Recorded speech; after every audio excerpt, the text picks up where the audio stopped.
मसीह में आत्मिक आशीष से जकराया पवित्र आत्मा से भर गया और भविष्यवाणी की।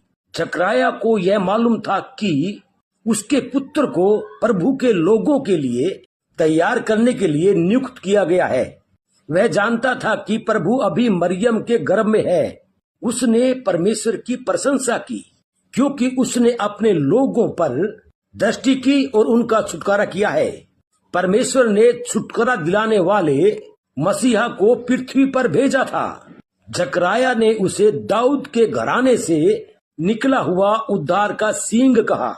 उद्धारकर्ता अपने लोगों को छुड़ाने आया। उसने उनके पापों की कीमत चुकाई तथा इस तरह परमेश्वर से उनका मेल मिलाप कराया। पुराने नियम में परमेश्वर ने अपने भविष्यवक्ताओं के द्वारा कहा था कि वह एक उद्धारकर्ता भेजेगा।